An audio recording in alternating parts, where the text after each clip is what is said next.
So what did you think about Drake's new album, Certified Lover Boy? Did you like it? Was it good? Leave a comment down below. For me, I listened to the whole thing and I get it. Like, honestly, for me, I like the album and I don't like the album. It's 50-50. Out of all the songs on the album, I'll say I like about 8 of them. And there are a good 9 of them that I feel like they were super mellow and chill. I put them on a separate playlist, but I'm gonna play it again to figure out if I really like it. But there's so many mixed reviews online. Some people think it's trash, people think it's amazing. And here's my take on the album. I think the album shows how much of a musical and business genius that Drake is. You see, what I love about Drake is his strategy with music is formulaic.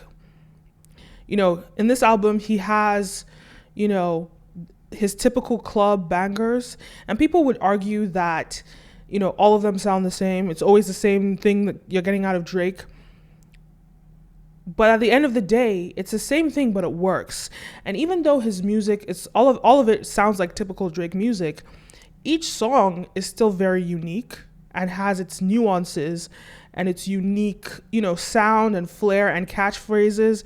It has all the uniqueness that it needs to still be popular, but at the same time sound like a Drake song. And I think that he has this down to a formula. And people don't realize how that is not easy to do. It's not easy to make a hit. If people could make hits that easily, more people would have hits, but they don't. But Drake seems to have found a formula to making hits. And even some of the biggest musicians have not figured out that formula. So out of that, I have a lot of respect for Drake for being able to do this. And the way that I will define what he's done, he has these catchphrases, these, catchphrases that are just unique and different that make you just interested, and you just want to get lit to this music. It's unique, it's funny, it's catchy, it's telling a story that's interesting, and that's what I think that's part of his formula, that he's telling these stories that are just super memeable, viral, interesting, and that is part of his marketing strategy.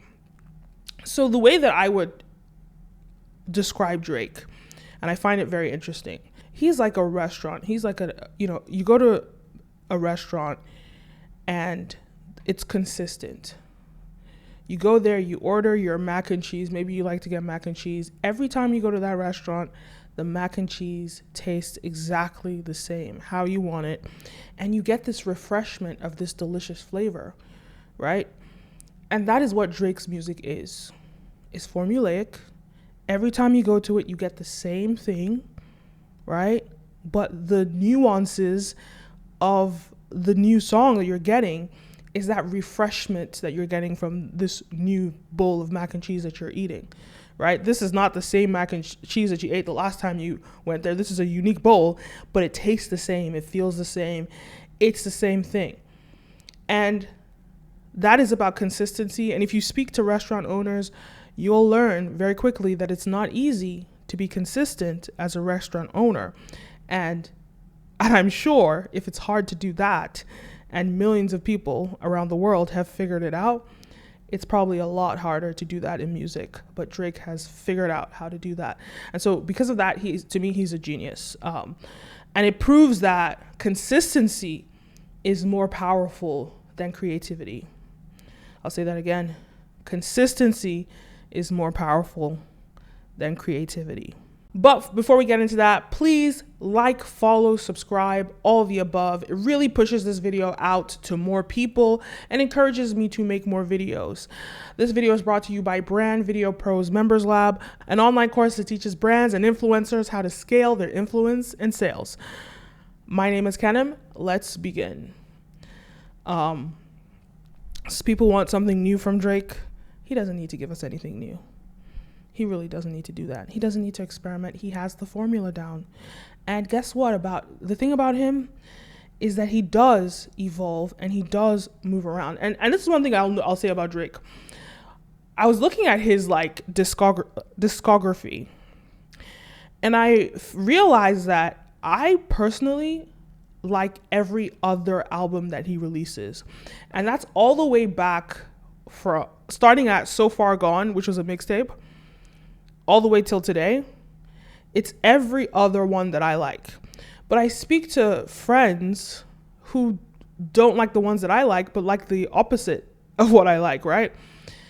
Or they like their own arrangements of Drake's album. But I feel like there's nobody that you'll speak to that says, well, maybe there are people, but there are fewer people that you will speak to that will say, I like every single album that Drake releases. There are very few people that you will speak to and they'll say that. And here's what I think he's done to be able to achieve this. I think that in each album that he produces, he's serving a segment of his audience demographic. One segment, or maybe a couple segments, right? He's serving them, and then in the next album, he'll shift to serve another segment of his demographics, which means ultimately it gives him a bigger audience than most. At the end of the day, look, he's the most streamed artist of all time. There's a reason for that. And it's how big of an audience that he has, because in every album that he's releasing, he's serving different groups of people, which makes it so much bigger than your typical artist that serves one group of people consistently. So that's one element of it. At the end of the day, every single one of his albums is going to have the club banger that you're going to hear and listen to at the club. It's always going to have a couple of those. So that's guaranteed. Outside of that, outside of those hits, he's giving these, he's giving music for specific demographics, like I described earlier. Within this demographic, it's not just like rap. So some of these songs he's rapping, and that's the people that love the hardcore rap. Some of his songs he's singing, and that's the part of his music that taps into that hardcore, like people that love R&B.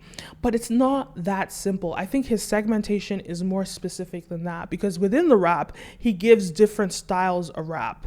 He's basically replicated a lot of old school and new school sounds in rap, and in each song, he's approaching a different category of that, or, so he'll pick what categories that he's going to approach in each album. And then in the R&B section, in the singing section, sometimes he's giving you pop, sometimes he's giving you 80s R&B, sometimes he's just giving you some new age stuff.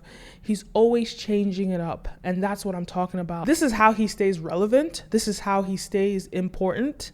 This is how he, connects with a wide audience. And I think that a lot of musicians, especially right now, should look to Drake to try and sit down and figure out, crack the code, the formula that he uses when he's making music, the formula that he's using when he's assembling an album. And then another part of his process is making memeable music, things that or things that are going to go viral, catchphrases that are going to help him go viral, because that's part of the marketing strategy. And even if that doesn't apply in the actual song, he'll do it in the music video. He'll do something in his music video or something in his marketing that makes that can create a viral moment. And that's part of his marketing strategy that has pushed him to where he is today. Even his album cover for CLB, having 9 pregnant women of all different races and colors, etc. And people said that he did that to say, the album came out 9 months late. So that's why he did that. But it's interesting, and it's memeable. It's an emoji. They're emojis. And they're relatable emojis because he's gotten every single woman, every single shade of women there is, every single race. He's captured them in those emojis. So